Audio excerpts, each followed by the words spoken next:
আমাদের নিত্য প্রয়োজনীয় অ্যাপ ফেসবুক। তাই ফেসবুকের এ টু জেড সেটিং বা ফেসবুকের সেটিং জেনে রাখাটা আমাদের অত্যন্ত প্রয়োজন।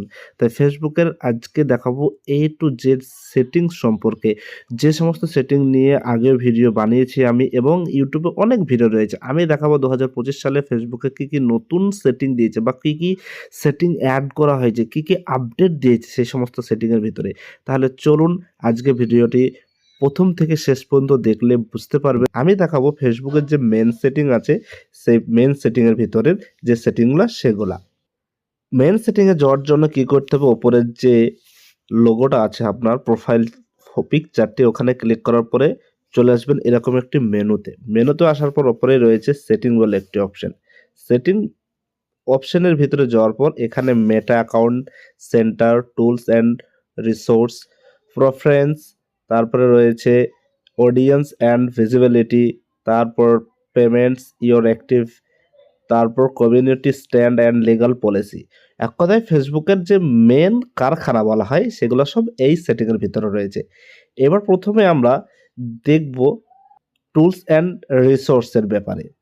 এখানে প্রাইভেসি চেকআপ বলে অপশন রয়েছে। প্রাইভেসি চেকআপে যাওয়ার পর এখানে who can see what you share, কী কী আপনি শেয়ার করেছেন, how to keep your account source, কি আপনার অ্যাকাউন্ট আপলোড করছেন, your data setting on Facebook, তারপরে how people can find you on Facebook, কেন আপনি ফেসবুক চালাচ্ছেন বা কেন চালাচ্ছেন না, your ad profession of Facebook. এই সমস্ত সেটিংয়ের ভিতরে যাওয়ার পরে এখানে আপনাকে কন্টিনিউ করতে সোশ্যাল ইন্টারাকশন, প্রোফাইল, যে ফেসবুক কোন কোন ক্ষেত্রে ব্যবহার করা হয়, কি কি আপনি সেই জিনিসগুলো মেনে চলেছেন সেগুলো এখানে দেওয়া আছে। তারপরে your data setting on Facebook, ফেসবুকে চালানোর ক্ষেত্রে যে ডাটা সেটিং আপনার অন করা আছে সেক্ষেত্রে এখানে দেখতে পাবেন।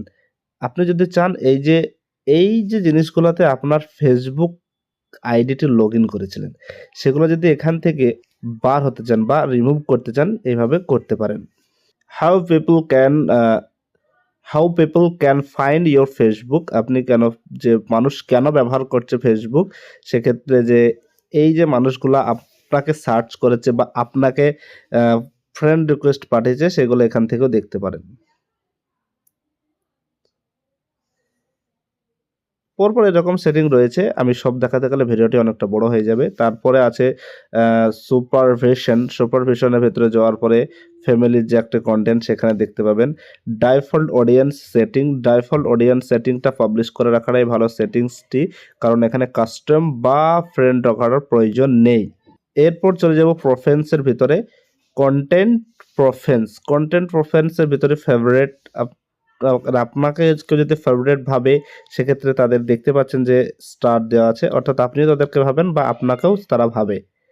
তার নিচে রয়েছে সোয়াইন্স, বা এক্ষেত্রে টাইমের একটা ব্যাপার থাকে যে আপনি এদেরকে ব্লক করে রেখেছেন আবার অন করেছেন এই ব্যাপার।